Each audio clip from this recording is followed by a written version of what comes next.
నిరంతర కృషితో స్ఫూర్తి నింపుతున్న యూపీఎస్సీ విజేతలు. ప్రతి ఏటా వెలువడే కేంద్ర పబ్లిక్ సర్వీస్ కమిషన్ యూపీఎస్సీ ఫలితాలు కేవలం కొందరి విజయాన్ని మాత్రమే చాటవు.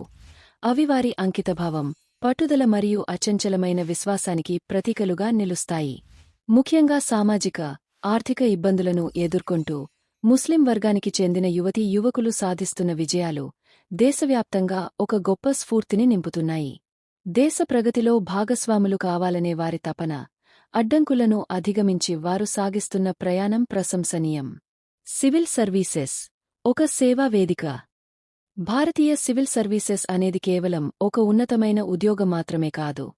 అది దేశ పరిపాలనలో భాగస్వామ్యం వహించే, సమాజానికి మేలు చేసే ఒక అద్భుతమైన అవకాశం.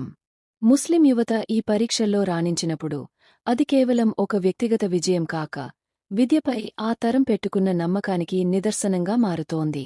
సంవత్సరాల తరబడి కఠోర శ్రమ, ఆర్థిక ఇబ్బందులు, వ్యక్తిగత సౌఖ్యాలను త్యాగం చేసి వారు సాధించే ఈ ఫలితాలు విద్య యొక్క శక్తిని చాటిచెబుతున్నాయి.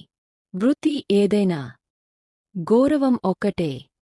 అయితే సాధికారత అంటే కేవలం ఉన్నత స్థాయి ప్రభుత్వ పదవులు మాత్రమే కాదు. నిజమైన పురోగతి ఆర్థిక స్వయం సమృద్ధిలో ఉంది.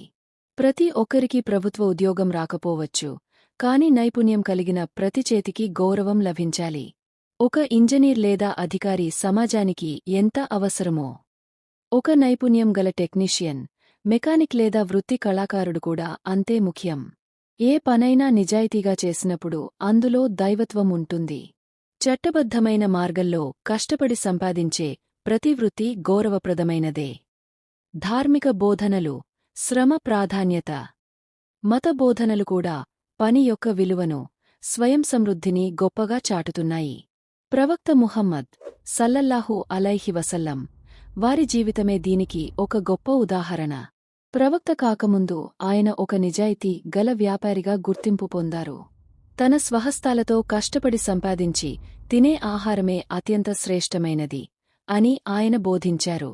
గౌరవం అనేది హోదాలో ఉండదు, మనం చేసే పనిలోని నిష్కపటత్వంలో ఉంటుందని ఈ మాటలు స్పష్టం చేస్తున్నాయి.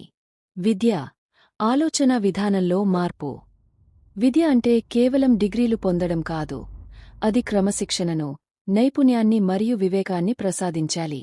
సాంకేతిక విద్యను అభ్యసించి ఒక నైపుణ్యం గల వృత్తిని ఎంచుకున్నా, లేదా స్వయం ఉపాధి ద్వారా 10 మందికి పని కల్పించినా, అది దేశ ఆర్థిక వ్యవస్థను బలోపేతం చేయడమే అవుతుంది.